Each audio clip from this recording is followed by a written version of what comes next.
आप सुन रहे हैं संस्कृति टीवी पर संपूर्ण महाभारत। और अब कहानी आगे।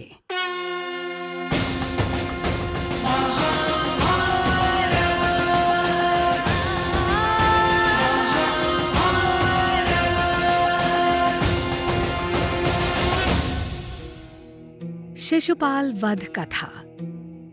संस्कृति टीवी पर आप सुन रहे हैं महाभारत का दूसरा पर्व, सभा पर्व। इससे पहले वाले भाग में आपने जाना था मगध के राजा जरासंध वध के बारे में। अब कहानी शिशुपाल के वध की।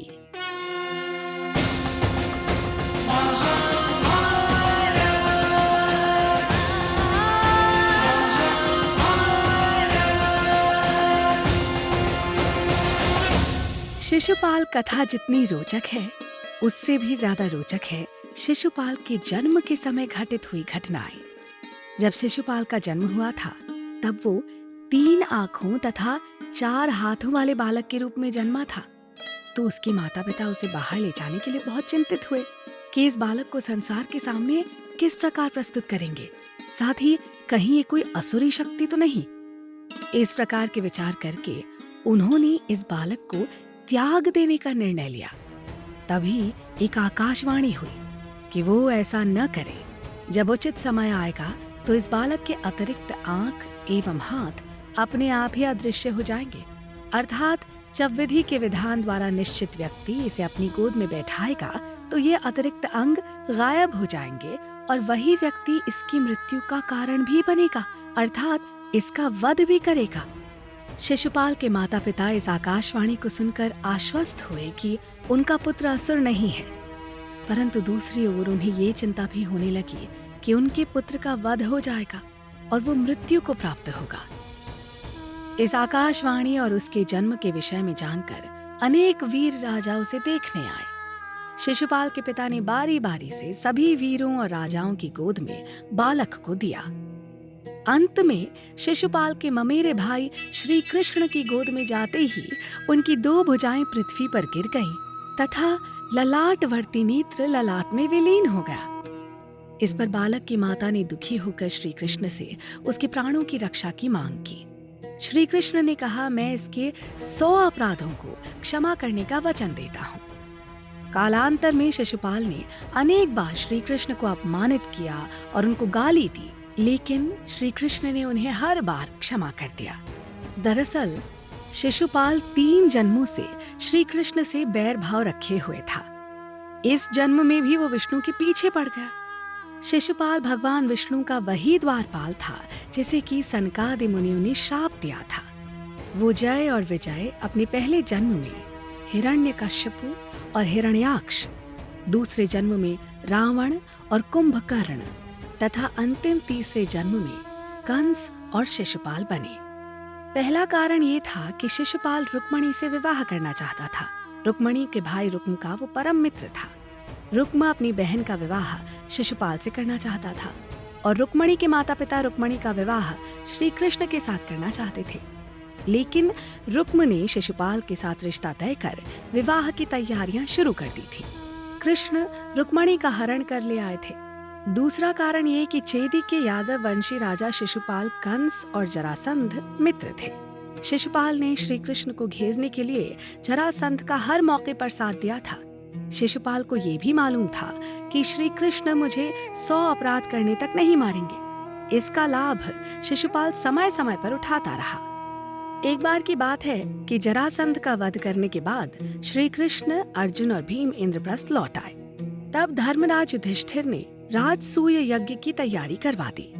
उस यज्ञ के आचार्य ऋतिज थे।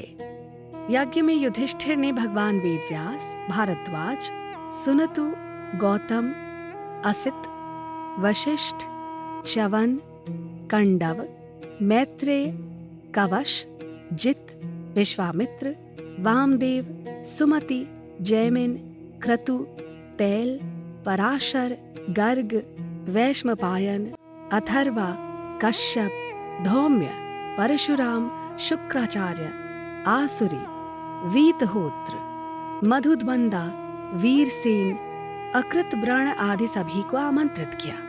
इसके अलावा सभी देशों के राजाधिराज को भी बुलाया गया। यज्ञ पूजा के बाद यज्ञ की शुरुआत के लिए समस्त सभासदों में इस विषय पर विचार होने लगा कि सबसे पहले किस देवता की पूजा की जाए।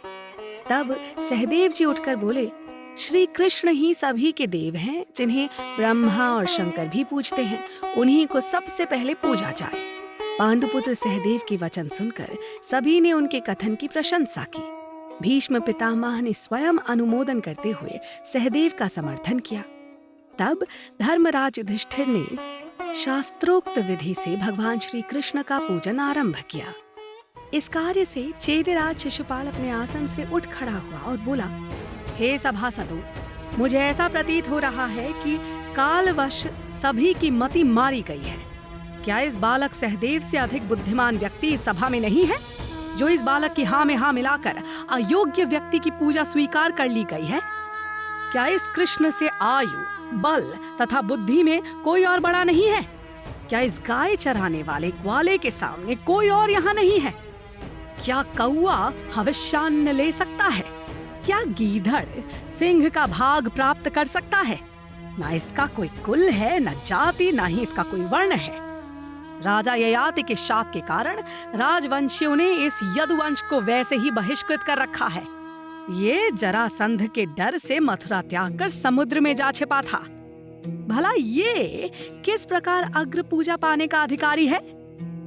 इस प्रकार शिशुपाल श्री कृष्ण को अपमानित कर गाली देने लगा। ये सुनकर शिशुपाल को मार डालने के लिए पांडव, मत्स्य, केकय और सृजय वर्षा नरपति क्रोधित होकर हाथों में हथियार ले उठ खड़े हुए, किंतु श्री कृष्ण ने उन सभी को रोक दिया। वहां वाद विवाद होने लगा, परंतु शिशुपाल को इससे कोई घबराहट न हुई। कृष्ण ने सभी को शांत कर यज्ञ कार्य शुरू करने को कहा, किंतु शिशुपाल को इससे कोई फर्क नहीं पड़ा। उसने फिर से श्री कृष्ण को ललकारते हुए गाली दी। तब श्री कृष्ण ने गरजते हुए कहा, बस शिशुपाल, मैंने तेरे 100 अपशब्दों को क्षमा करने की प्रतिज्ञा की थी, इसीलिए अब तक तेरे प्राण बचे रहे।